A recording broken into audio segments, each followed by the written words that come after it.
Shoutout kay Katsakino Dukusin, Jason Mendoza at sa iba pa nating mga taga-subaybay. At ngayon ang balita natin, ito kayang i-offer ng Converge Fiber Excess dito sa Magnolia ay tanggapin nila. Alam natin lahat na ang Converge gusto nang makuha si Calvin Abueva.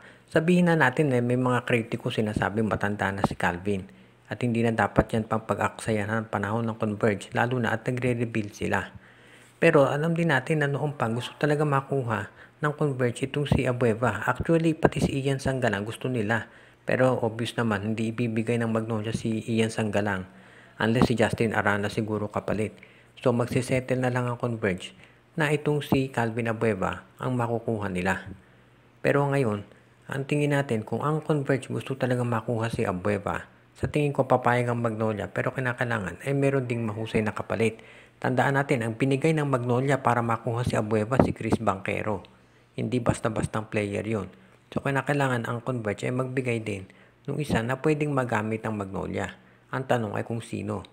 Kung sakali kaya na ang i-offer nilang Magnolia for example ng Converge ay itong si Jeyo Ambohot, tanggapin kaya yan ng Magnolia.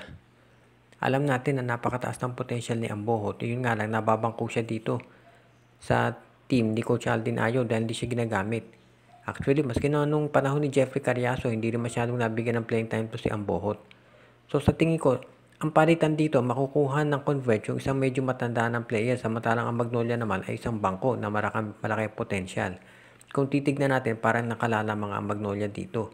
Pero siguro ang Converge, ang habol talaga nila yung experience ni Abueva. At baka sa tingin nila kapag naglalaro na siya dito sa Converge, ay bumalik yung dati niyang laro. So nasa Magnolia na yan kung tatanggapin itong offer ng Converge. Ito nga yung TNT Tropang Giga ay determinadong makuha ang serbisyo ni Jason Perkins. Hindi sikreto yan. Actually, hindi lang naman sila maski na itong Blackwater, itong San Miguel Beer, itong Hinebra. Halos lahat ng team sa PBA gustong makuha serbisyo ni Jason Perkins. Pero ngayon mukhang TNT seryoso na doon sa kanilang magiging offer dahil balak daw nilang i-offer itong si Poy Eram para dito kay Jason Perkins.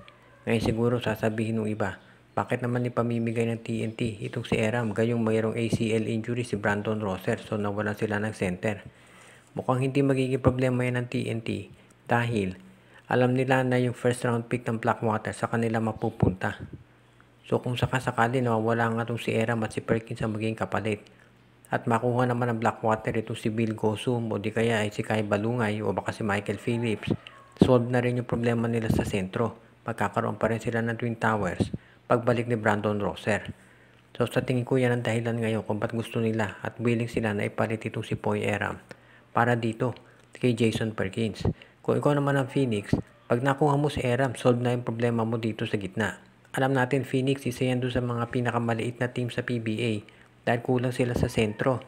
At yan ang dahilan kung bakit ang ganda na performance nila nung yung import nila na si Jonathan Williams ay naging center. Pero nung nawala yung import, nagka-problema sila.